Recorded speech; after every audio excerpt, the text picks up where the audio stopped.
Hi guys, কি খবৰ?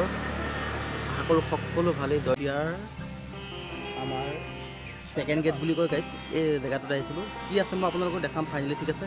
ভিডিঅ'টো স্কিপ নকৰাকৈ চাই যাব, ঠিক আছে? অ'কে, এতিয়া পলম নকৰি গাইজ ভিডিঅ'টি আৰম্ভ হ'ব।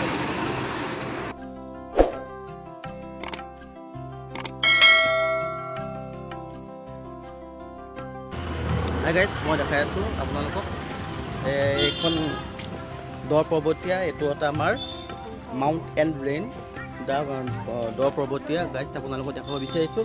এইখন অতীতৰ বহুত কিছুমান কথা, ৰহস্যজনক কিছুমান কথা গাইজ সোমাই আছে। আপোনালোকক মই ক'বলৈ গ'লে এটা হিষ্ট্ৰী ক'ব লাগিব, ঠিক আছে? গতিকে থুলমূলকৈ অলপ ক'বলৈ বিচাৰিছোঁ। আমাৰ ওচৰতে এগৰাকী সচেতন নাগৰিক আছে, তেখেতক দুআষাৰ সুধিব বিচাৰিছোঁ।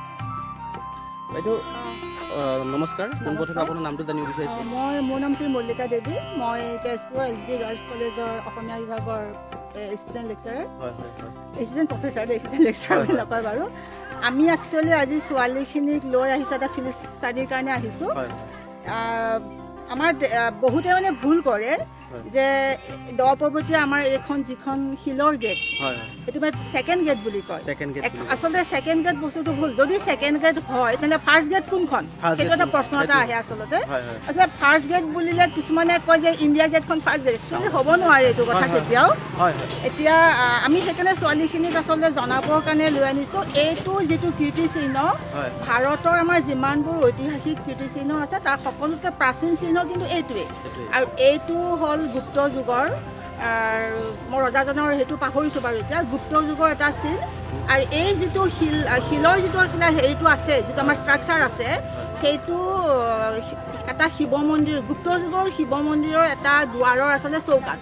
আৰু ইয়াৰ যি দুগৰাকী ফটো আছে দুফালে, গংগা আৰু যমুনা, গংগা যমুনাৰ ফটো আছে। আৰু চৌকাটোৰ ওপৰত শিৱৰ, কুশীলৱ শিৱ বুলি যিটো কোৱা হয়, সেই কুশীলৱ শিৱৰ মূৰ্তি আছে।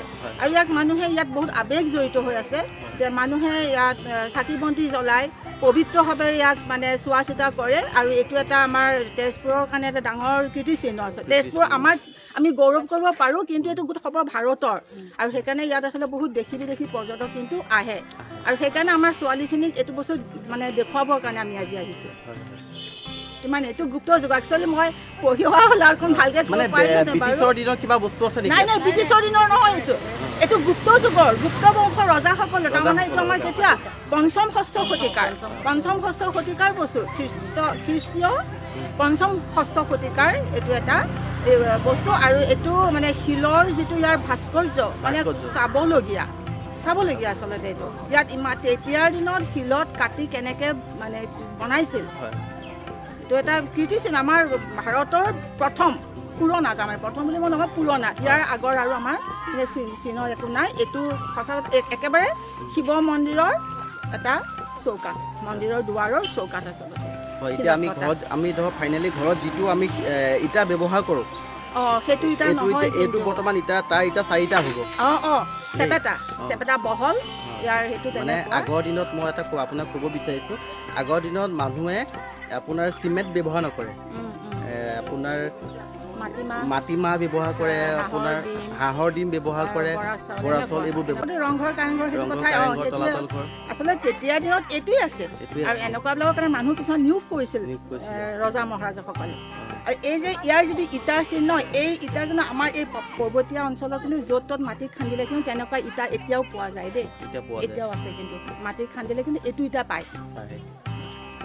মানে এখন আমাৰ তেজপুৰ সাংস্কৃতিক নগৰখন এটা বেলেগ এটা বৈশিষ্ট্য আছে। আমাৰ সেইকাৰণে কয় তেজপুৰ ঐতিহাসিক বুলি যে কয়, ঐতিহাসিক এইটো কাৰণে। আমাৰ তেজপুৰ পৌৰাণিক, কাৰণ মহাভৈৰৱ পৌৰাণিক।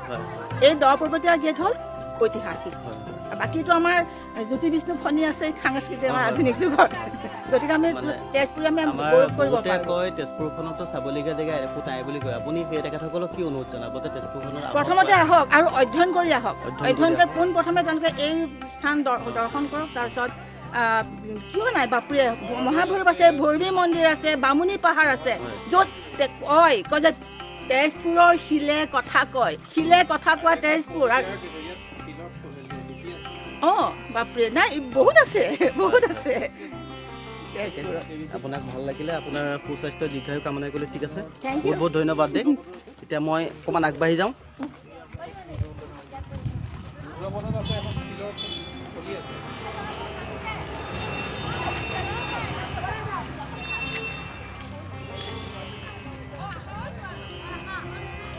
গাইছ আপোনালোকে আশে পাশে অকণমান দেখাব বিচাৰিছোঁ গাইছ এটা সুন্দৰ এটা আপোনাৰ ফুলৰ এটা নান্দনিক পৰিৱেশ গাইছ এটা ভাল লগা দৃশ্য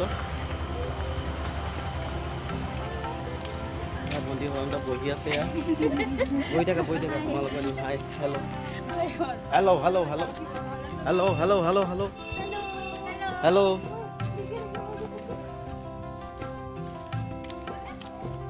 মেইন আমাৰ গেট ভিতৰৰ সেইখন দেখাব বিচাৰিছোঁ গেটখন দেই এটা লিংগ এভাগ আছে তাত দেখাব বিচাৰিছোঁ আপোনালোকক সুন্দৰ এটা পৰিৱেশ দেই এটা ভাল লগা দৃশ্য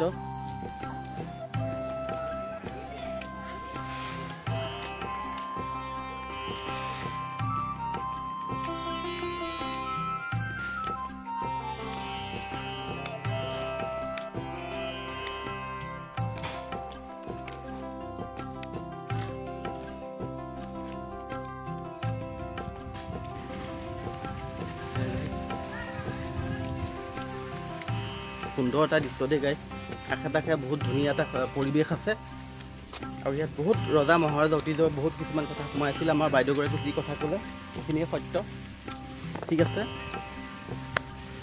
আৰু আমাৰ ইয়াত লিংগভাগ আছে গাইছ সেই লিংগভাগ দেখে আমাৰ ভক্তগণে চাকি বন্তি জ্বলায় তাত অকণমান দেখাব বিচাৰিছোঁ আপোনালোকক মই ঠিক আছে দেখাম অকণমান দেই আৰু ভিডিঅ'টো স্ক্ৰিপ্ট নকৰাকৈ আপোনালোকে চাব আগৰ দিনৰ ৰজা মহাৰজাবিলাকে এই হাঁহৰ ডিম বৰা চাউল মাটিমাহ এইবোৰ দি পেলাই বনোৱাই এতিয়া দেই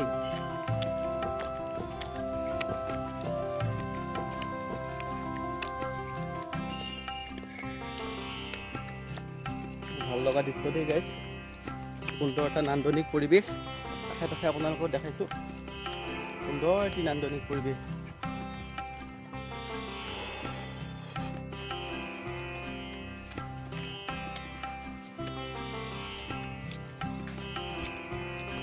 গছ গছনি পুৰা বহুত পুৰণা গছ গছনি আছে ইয়াত বহুত ভাল লগা দৃশ্য ইয়াত লিংগ আছে দেখাব বিচাৰিছোঁ পুৰণা কিছুমান ভাস্কৰ্য আছে এই ৰজা মহাৰজাবিলাকে এইবিলাক হেৰি কৰি থৈ যোৱা ভাস্কৰ্য কিছুমান থাকে আৰু ষ্টুডেণ্টবিলাককো দেখাবৰ কাৰণে আহিছিলে এগৰাকী টিচাৰ আৰু তেখেত টিচাৰ দুগৰাকী তিনিগৰাকী আহিছিলে তেখেতসকলে দেখাইছে সুন্দৰকৈ দেখাইছে তেখেতসকলে বুজাইছে মানে এনেকৈ আহিলে সঁচাই ভাল লাগে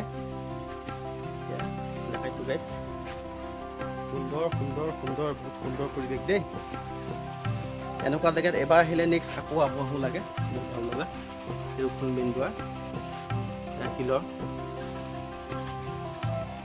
গাইছ ভাল লগা দৃশ্য দেই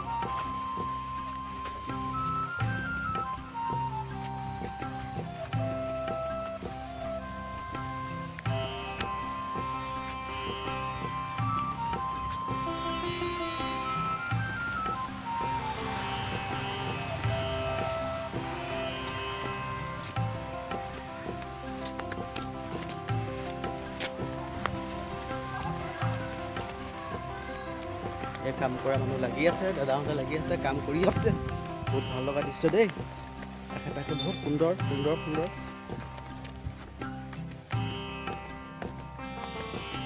দাদা ভাল নহয় ভালেই লাগি আছ ন লাগি আছো বঢ়িয়া বঢ়িয়া লাগি থাকক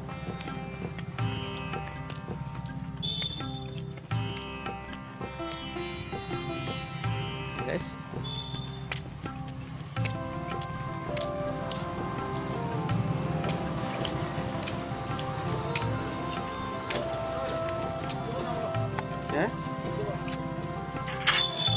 ৰুদ্ৰপথ নাযাওঁ সেইদিনাখন আহিলোঁ গম এয়াই গাছ আছিলে দেই গাইছ ভিডিঅ'টো ইমানেই আছিলে যদি গাইছ ভিডিঅ'টো ভাল লাগিছে ইমান কথাই লাইক কমেণ্ট কৰিব শ্বেয়াৰ কৰিব ঠিক আছে এতিয়া গাইছ মোৰ চেনেলৰ পৰা বাই বাই দেই